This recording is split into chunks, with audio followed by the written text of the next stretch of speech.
Why? Peace and prosperity. Thank you for coming to check out The Narrative Live.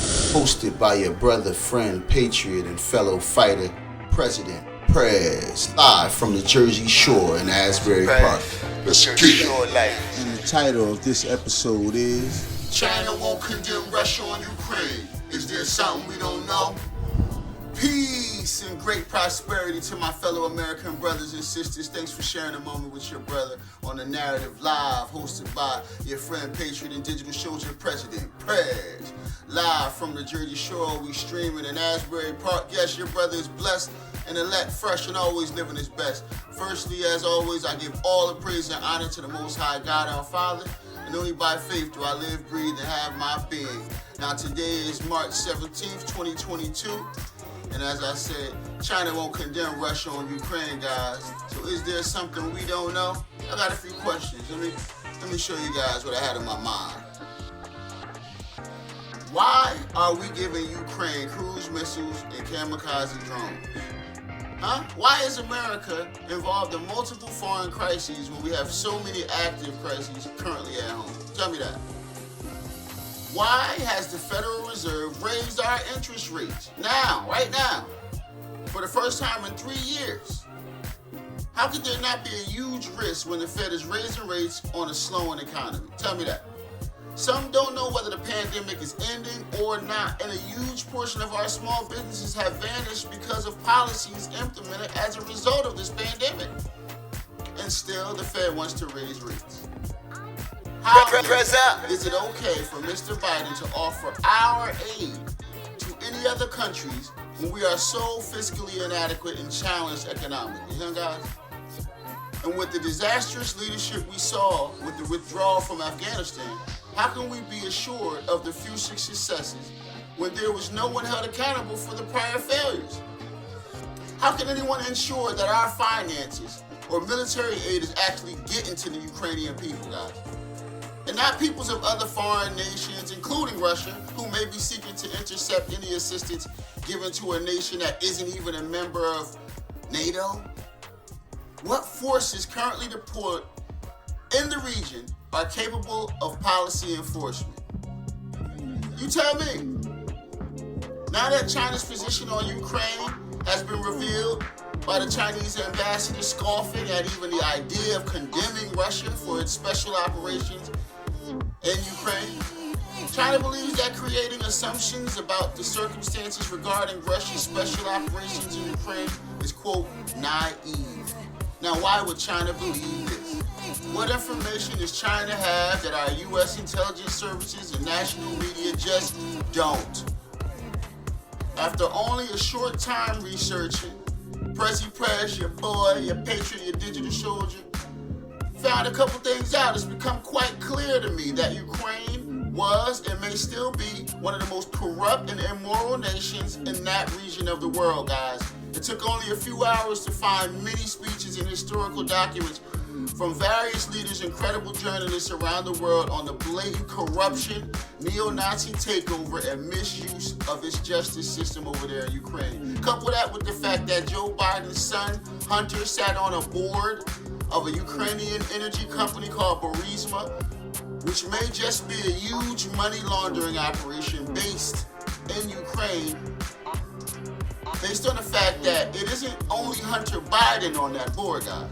It also seats Speaker of the House Nancy Pelosi's son, John Kerry's son, and multiple other family members of high-ranking Democratic Party leaders. PrezUp. Why do the Democrats want the Hunter Biden laptop story to disappear? Maybe because it's evidence of a much larger problem, of a swamp and its creatures using the corruption of a democratic-leading nation to line their pockets with wealth. Listen, maybe the reason they want the story to go away is because they have been using the Ukraine as a private swamp ground for years, according to many documents now made available, guys. Now even the New York Times has miraculously confirmed the validity of the Hunter Biden laptop. Even after the 2 years of denial by them and the entire cast of the legacy media outlets as well. And you know, the lamestream media and big tech they had an attempt to censor anyone and any stories contradictory to their misinformation on Hunter Biden's laptop. The media may not even care about Hunter Biden, guys. According to a conservative host named Dan Bongino, who says they're only about protecting Democrats, the media that is. He says Ukraine has been a piggy bank for the swamp and its rats on both sides of the political aisle for decades.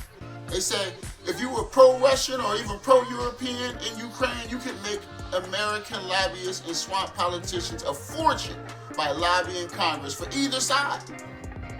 They were afraid when Trump came into office he would figure this out, and he did. That was the reason, the whole reason for the fake impeachment hoax. The exact same people who were involved with the Russia collusion hoax, who had meetings at the White House with the whistleblower and the Ukraine hoax, were the same people involved with the impeachment hoax. They had to make Trump go away, guys, because they didn't want him to look at their Ukrainian piggy bank. So when the collusion hoax didn't work, they moved on to the impeachment hoax. These same damn people. That's facts, fam. After 17 months of silence on the Hunter Biden laptop story, the New York Times suddenly addresses this particular story to correct their history on this topic. So curious. The reason for this may be one or two explanations, said Josh Hawley. Maybe Hunter Biden, one, is about to be indicted, or two, maybe all that negative polling on Joe Biden's performance and foreign policy blunders have amounted to the mass media sending a quiet signal out that it may be time to do a 180 on the Biden administration. In conclusion, family, I also believe that it may be troubling that the Biden administration's pick of Judge Ketanji Brown Jackson, and it may come into heavy scrutiny, regarding her history of leniency toward child porn predators, and their sentencing. It was a total shock to myself and many others that this pick, which had already been a very controversial thing because of the blatant discriminatory on the narrative hosted by your boy President Prez, as well as the mere suggestion that all candidates weren't selected on their merit in academic history. I applaud Mrs. Ketanji Brown and Jackson for all her achievements, and I would love to give her whatever credit she's due for her labor.